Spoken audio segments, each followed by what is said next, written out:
Welcome back to Empowered with Elizabeth Namofsky. We're discussing how to build your wealth. Now I want to turn to Finfluencers. There are so many people out there on TikTok or Instagram or Twitter, and they've all become a go-to for financial advice. And a lot of that advice is actually wrong. A lot of them are being paid to promote a product. And what do you feel about Finfluencers? Yeah, so the beloved Finfluencer, millions of followers. Do they have substance? I don't know. You know what? If you're interested in something that they're talking about, great. You know what? Take it a step further and do what's called do your own research. And even just Google what they were talking about to see if it's something that has merit. A lot of times, Finfluencers are working for their own money and their own monetary gain. They do not have your best interest at heart. Remember that every time you see a TikTok video or any type of other YouTube video that talks about certain types of investing or strategies, and especially passive income.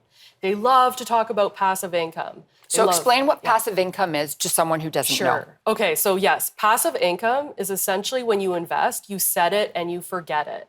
And so that can be anything from real estate. You buy real estate, and there are some syndicates, which mean that you're pooling your resources together with different people to form almost like a real estate union.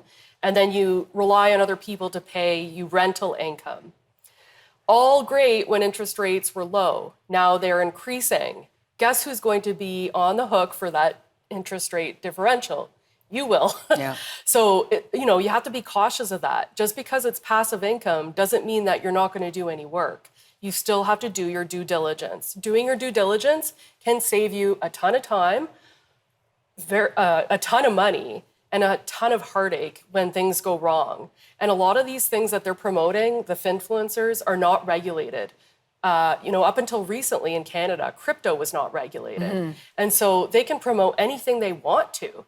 It doesn't matter. There's no rules, and they can suck you in because they're very, very influential. They are called Finfluencers after all. Well, a lot of them too are very high profile. Yes. And they have millions of followers, and they're being paid to promote whatever it is that they are. Mm-hmm. But a lot of people don't understand that if you work in the financial industry, it's highly regulated. And there's certain things you can say, certain things you can do, and certain things you can't do.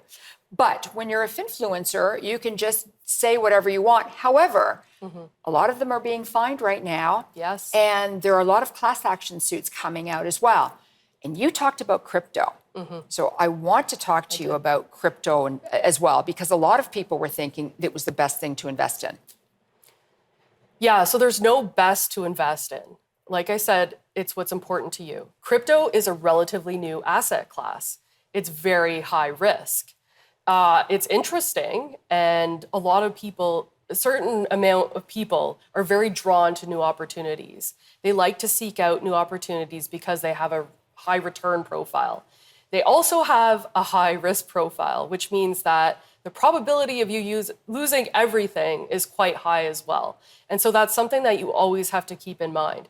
So if you do feel drawn to these types of opportunities, always set your target amount of how much you're willing to lose. If it's 100%, then you've got to bear that risk, and that's on you. There's nobody to blame but yourself. And it's very important, if you are going to be investing, to take these things into consideration. So, if you just want to dip your toe in the water, I guess you could say is a good expression for that. Take 5% and see what it does. You're going to learn from it either way. So if you do that and you realize, okay, I'm okay with losing 100%, but if it goes up, that's great. Oh, and don't forget to take profits once it has gone up. I always have, 100% rule. If it doubles, take half off the table. Like, develop your own system and rules so that you can keep that money that you've earned if you do happen to get something that pops and works in your favor. Right. So just before we go to commercial break, what a GIC, why is it a money trap?